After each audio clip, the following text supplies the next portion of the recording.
So unless you've been living under a rock or haven't used a computer up until now, you know that things like malware and viruses are a really big headache when it comes to cybersecurity. Ransomware is no different. In fact, the first ever widely successful ransomware program, CryptoLocker, ended up causing about $27 million in losses, infecting about 250,000 computers alone. But what is ransomware? How does it work? How does it infect you? And what you can do to avoid it? Well, in this video, we're going to talk about all things ransomware and demonstrate how one can infect your computer. Now, viruses and malware have been around for as long as computers have had, and ransomware is just a slightly different take on it. It's exactly what it sounds like. It infects your computers, encrypts your files, and then demands a ransom to release them. Now, there are a lot of different types of ransomware floating around in the market right now, but there is one that was notoriously famous. WannaCry wreaked havoc in over 150 countries in 2017. It's a crypto ransomware which encrypts your files and asks for a payment in cryptocurrency for your files to be released. The hack was allegedly developed by NSA from the United States but was somehow leaked to the public. In this video, we're going to be running the same WannaCry ransomware on our computer, and be warned, we're running it in an isolated virtual machine environment. Do not replicate this at home. You will end up encrypting your computer and then possibly not getting your files back. So as you can see here, I have Windows 10 running on a virtual machine, and it's the latest release available right now. We have two text files here, and this is a WannaCry.exe file. This is the ransomware that we'll be running.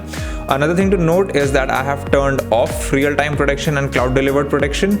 This is just so Windows Defender does not stop this from running, because Microsoft has actually passed this. So if you're on the latest update, you really don't need to worry about it. But still, do not run this on your main computer. So let's go ahead and double click. And okay, it's generating some files, and as you can see, our text files, text file 1 and text file 2, have been encrypted by this vncry. Okay, and now we have a weird looking wallpaper. It reads, "Oops, your important files are encrypted." If you see this text but don't see the Wanna Decryptor window, then your antivirus removed the decrypt software or you deleted it from your computer. And this, I think, is going to be the Wanna Decryptor window.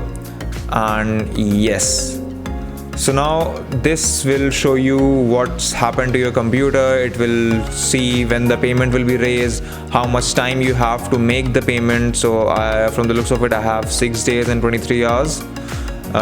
It also has a contact us button for whatever reason, and you need to send $300 worth of Bitcoin to this particular address. At this point in time, this machine is practically dead. I can't really do anything with it. Even if I try to open these files, they're not gonna open up.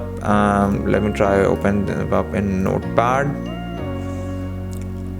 and it's absolute gibberish in here. There is nothing in these files. So at this point in time, you're basically done, and this is how quickly and how effectively WannaCry works on a machine that is not protected against it.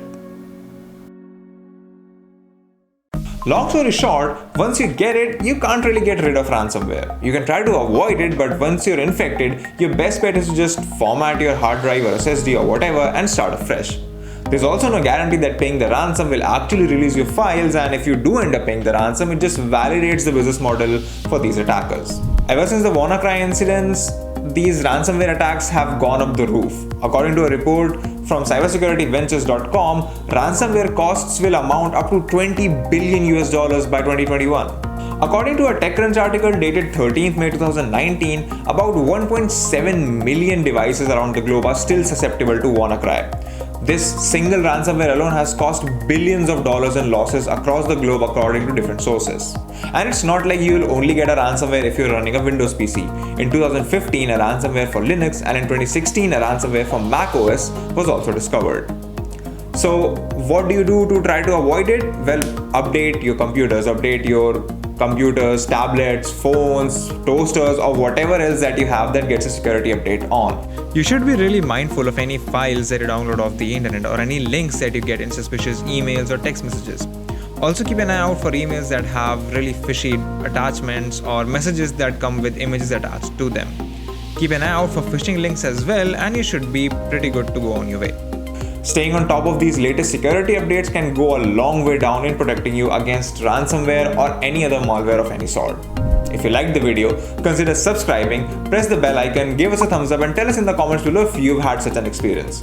If you want to know more things about cybersecurity or tech in general, visit our website Candid.Technology, follow us on social media at Candid.Technology, and we'll see you in the next video.